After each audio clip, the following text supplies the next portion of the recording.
Welcome to the Servant Leaders Mindset Podcast, where we are changing lives through servant leaders. Up next. So, first rule, stop digging. Do no harm. So, don't say another word. Don't open your mouth. Don't do anything.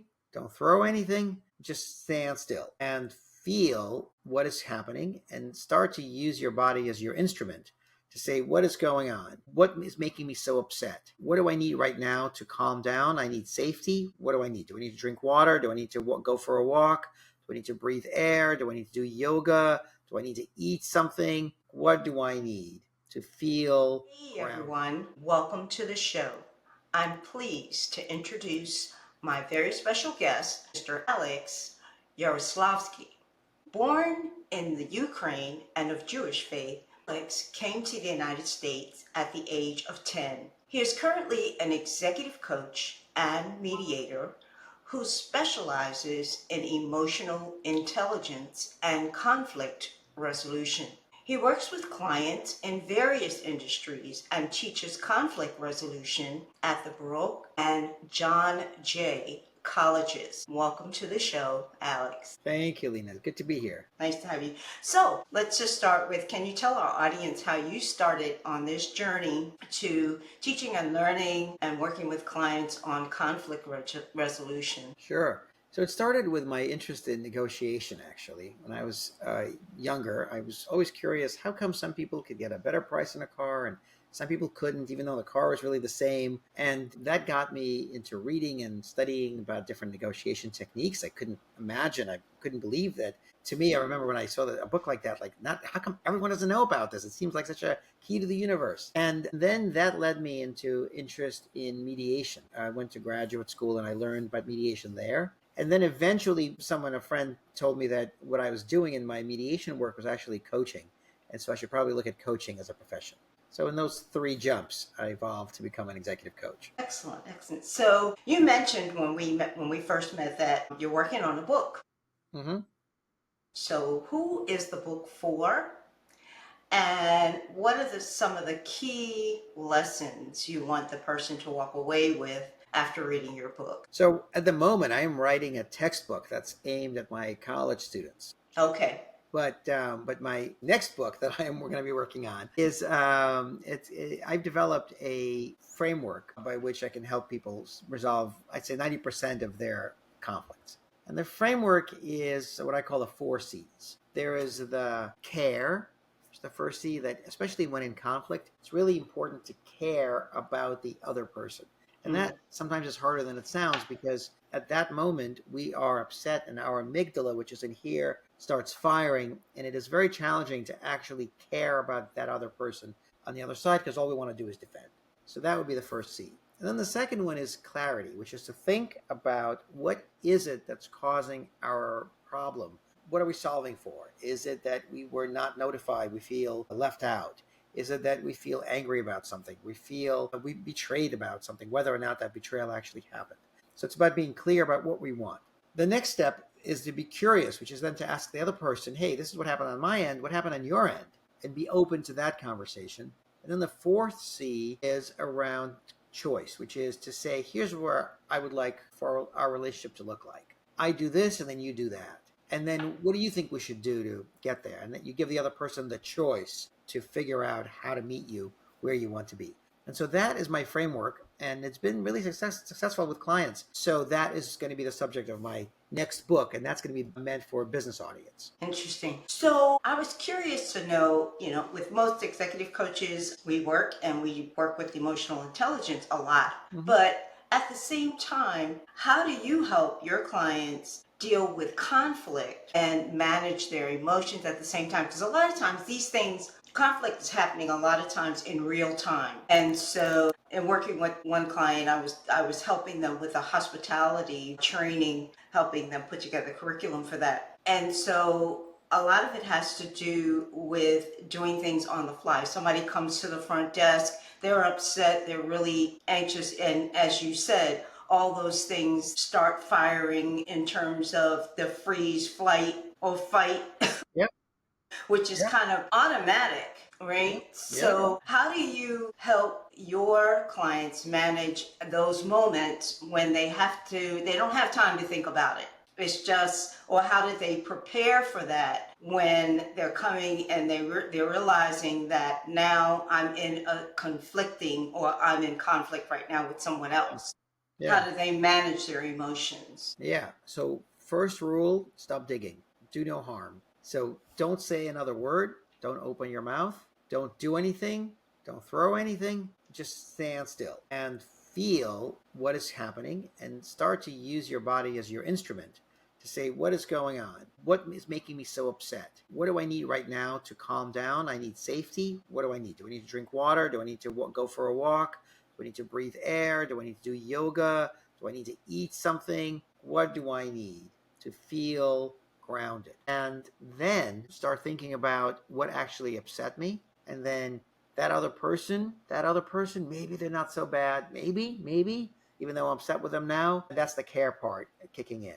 So that's what I would recommend people to do. That is not always what happens. And then Mm-hmm. so people escalate and they make things worse. And so first thing is, if you call me during upset, I would tell you, don't take another step. Just be with yourself and stay there and do no more harm. Yeah, because we all have triggers and we just don't know when they're going to show up. The other thing, do you think that people should prepare themselves for conflict? Because eventually that's an eventuality. And how do you prepare for that? Or do you know your triggers so that when that happens, you know, okay, I'm being triggered right now. I need to take a deep breath and I need to navigate out of this situation. Okay, so I think preparing for a specific conflict is often hard because then you're always sort of like with one eye open, and it's really hard to rest that way if you're always thinking about a conflict coming your way.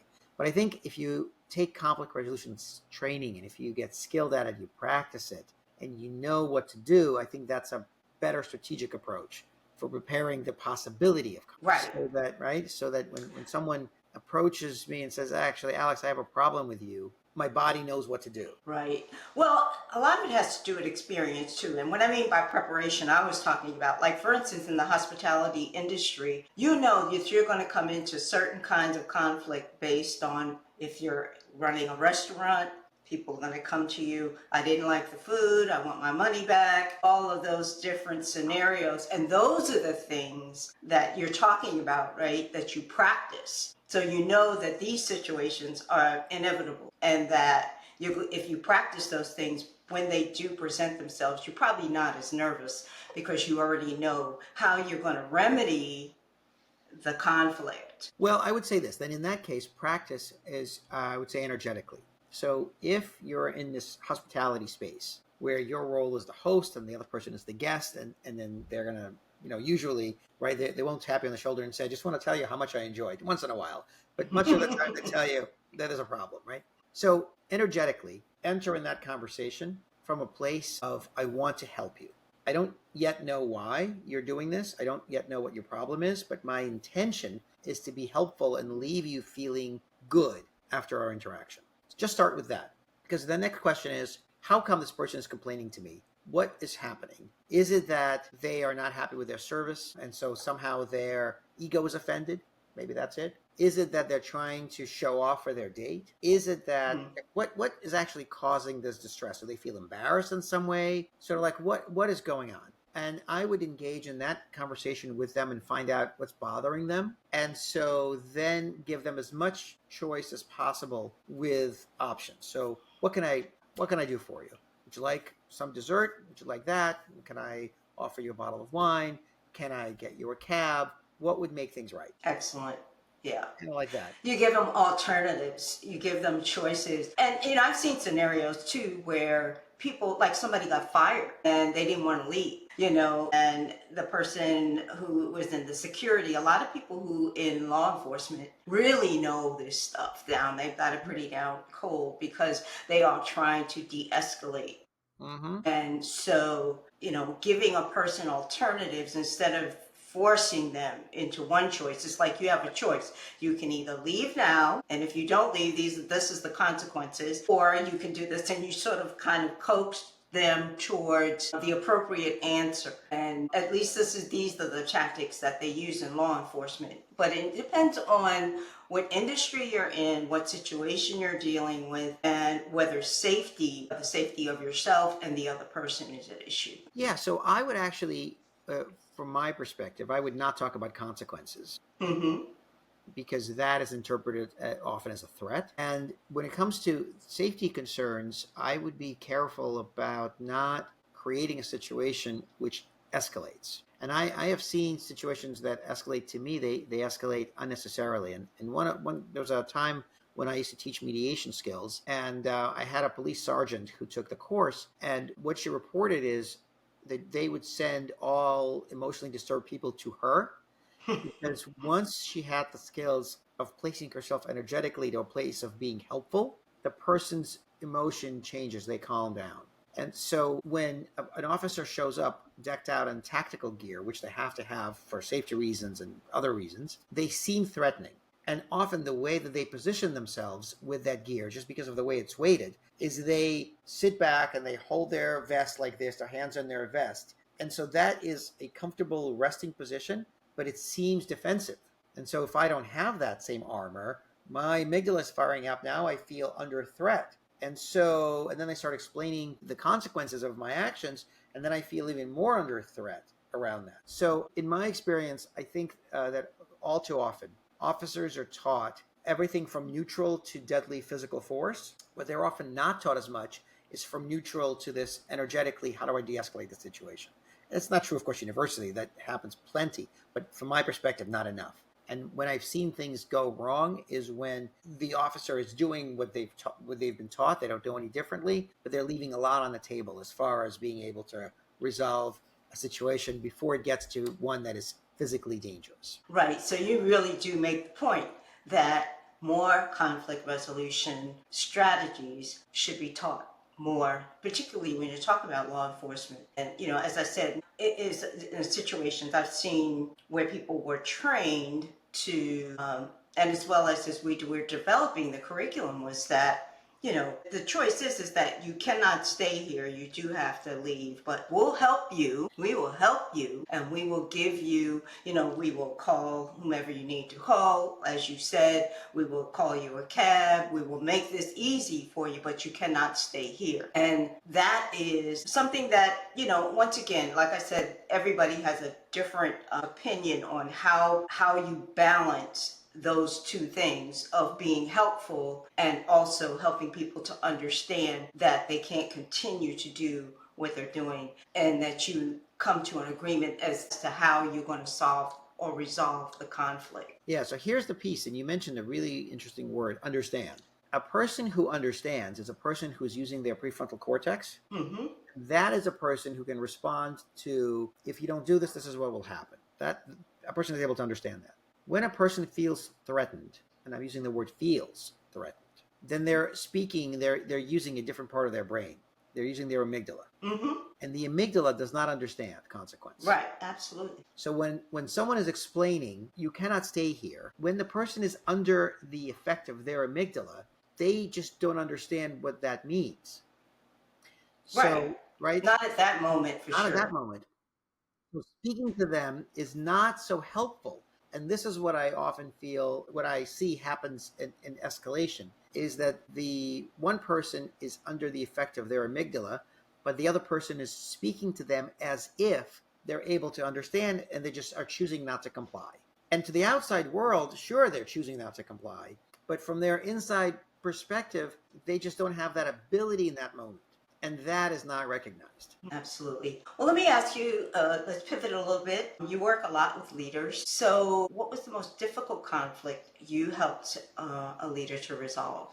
Can you think of a situation? Yeah, there have been a couple of them. So one I can think of is when there was a senior leader who, to hear him tell the story, he was trying to figure out how to submit a time report. And he was told that what he should do is ask his assistant to do it. But because he wanted to be kind of a good guy and his assistant was busy, instead of adding on more work, he tried to do it himself. Well, the system was complicated and the deadline was drawing close. And so he then took his problem to another person outside of his department who was more of a junior person and asked that person for help. Now, that person was busy and sounds like was not her best self at the moment and said, I'm sorry, the window for submitting is closed. You have to come back next time without even looking at it. Didn't acknowledge him. Mm. And he got really upset about that because from his perspective, he just tried to be a good person. He tried to do the right thing. And this person wouldn't even acknowledge him, wouldn't even look up and see who he was. Um, and I will say that had she looked up to see who he was, she might have realized that he was a senior person and not have said what she said. Mm. And I think that was part of the insult he felt. Anyway, so she did what she did. He then flung that expense report and stormed off. Oh my. Okay, right? So even you are saying, oh my. Other people said the same. And so all of a sudden now he was in trouble because the person felt threatened and he was a senior leader and acting up and all of that. And so you can see how then all of a sudden I was brought in. And so the person wound up in my coaching jail, as I call it. You know, they have to, right?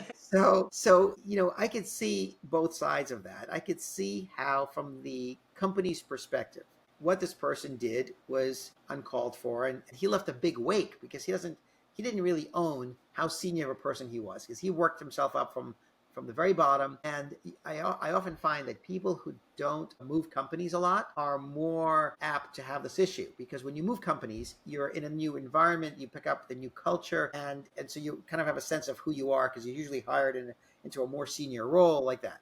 But when you're working your way up from the company, what often happens is that the company's values shift away because, you know, time changes and so on. You know, our society 20 years is not what our society now is. But no one ever sends that memo and says, as of January, you have to behave differently.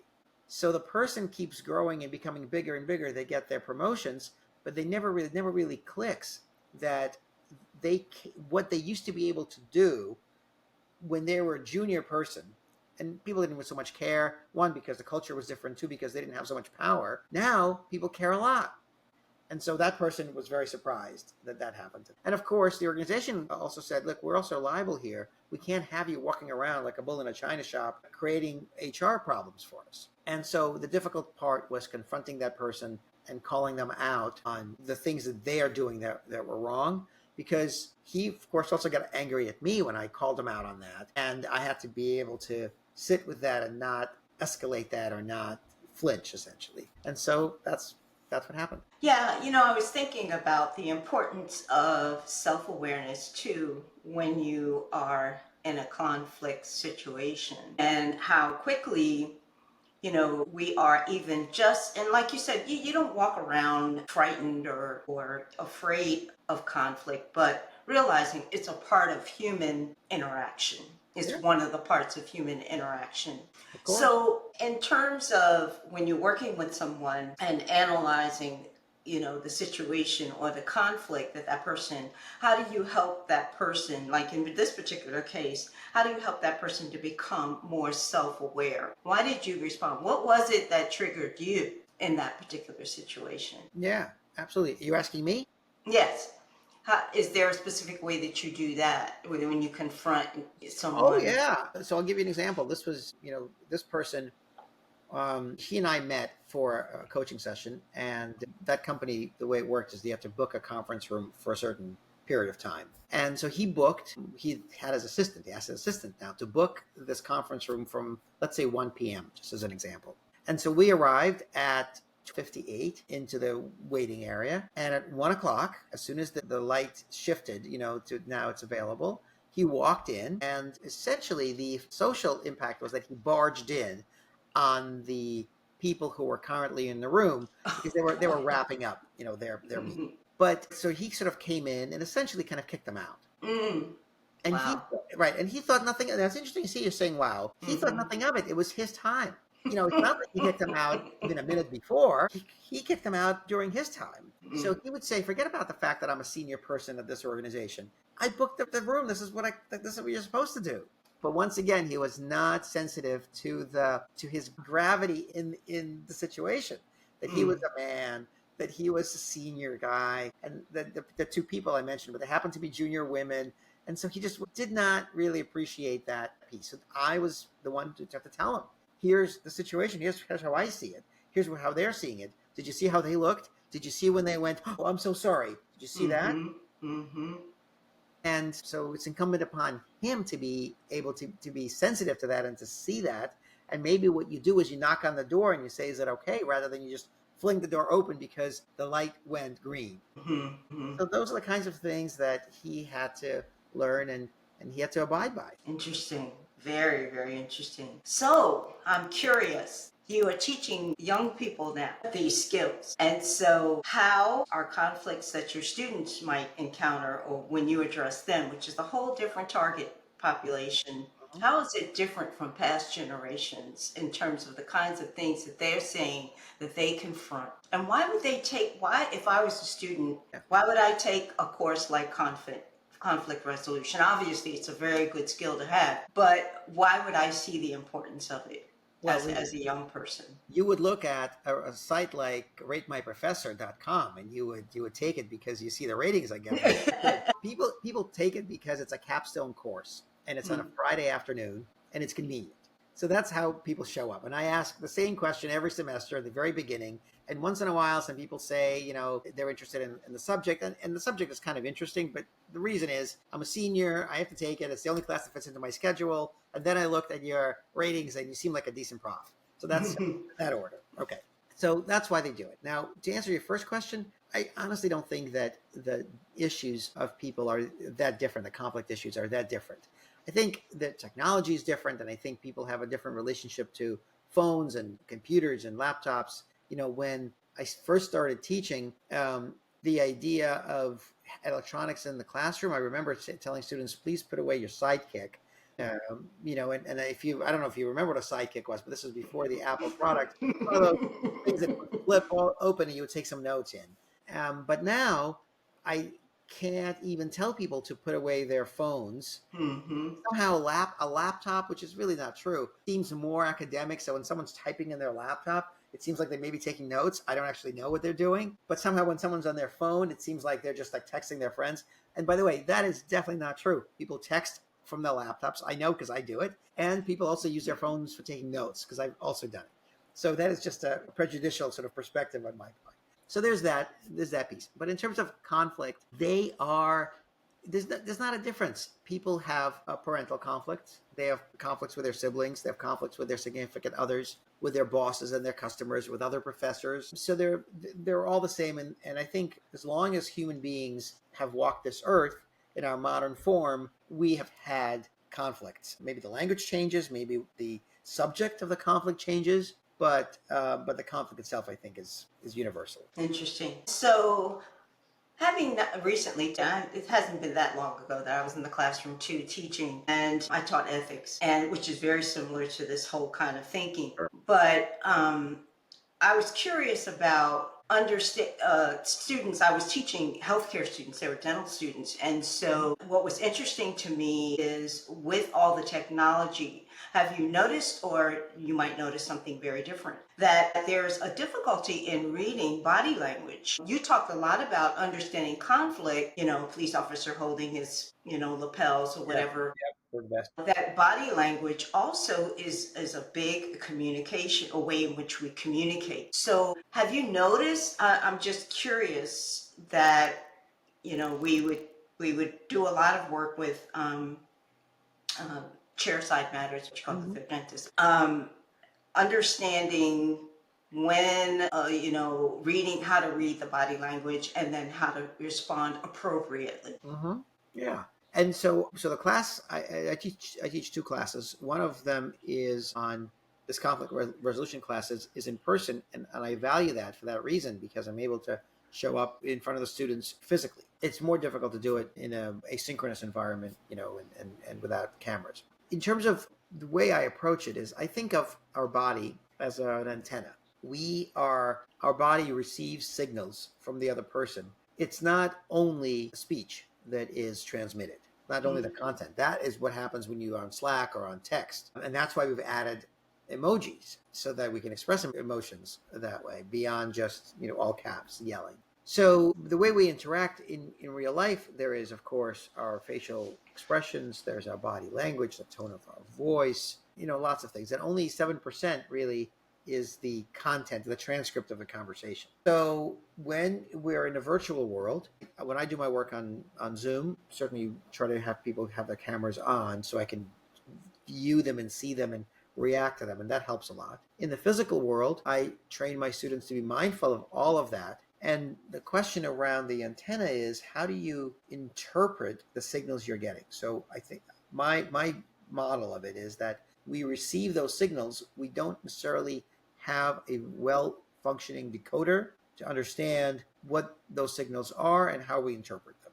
That is what I teach in the class. And so I teach people to pay attention to, when what does your gut tell you? What do your shoulders tell you? Do you tighten up? Do the hairs on the back of your neck stand up? All of that is data, and then you have to decide what meaning you're going to make from that data. Interesting. Very interesting. Wow. So you and I talked a little bit, like I said before we had the interview. What kinds of I have kind of an idea, but I'm going to ask you the question anyway. Sure. What kinds of conflict do you avoid at all costs, and why? Do I avoid? So I typically, in my professional life, I don't deal with divorce conflict. One, because I don't have enough experience. I've taken the training, but to be a really good divorce mediator, it's necessary to know the laws of the state and other legal constraints that I'm just not as well versed in. I do other things. So I would say those are the ones I tend to stay away from. The other conflict that I am wary of is a tribal conflict. So I can help people deal with solving practical conflicts. So if you have a problem with your boss, I can help you. If you have a problem with your spouse, other than divorce, I could maybe help you, or your partner. If you have a problem with your child, even, I could potentially help you. Although my child may disagree with me. It's possible. But when it comes to tribal conflict, then it becomes really difficult because of the way our brain is wired. So pick any tribe, political tribe, religious tribe, a professional tribe. When it has to do with I stand for my tribe, then it's a different part of the brain, and that part of the brain, that's the amygdala, and that is really just not apt for compromise, because either my tribe lives or my tribe doesn't live. So that is something that I tend not to get involved in, because I just don't think that I can be successful in those circumstances. Interesting. Yeah, very interesting. So that kind of is a good segue to my next question is that how do you use your skills and what you're learning about conflict resolution and application and coaching and so on? How do you use it in your own personal everyday life? Do you think you're more um, attuned to or sensitive to, okay, this is a conflict and now I'm going to apply these skills, kind of thing? Oh yeah. Oh sure. So I better be, if that's what I'm going. Yes. So I can tell you that in my own life, I am happily divorced, and I say that without sarcasm. So my ex-wife and I get along well. We get along better now than we did before. We just aren't meant for communal living together. We're different, but we are co-parenting our son. We live in the same building, just several floors apart. Nice. Yeah, and so that is, I think, a direct function of my having found a good mediator, and her being open to doing that versus some other way of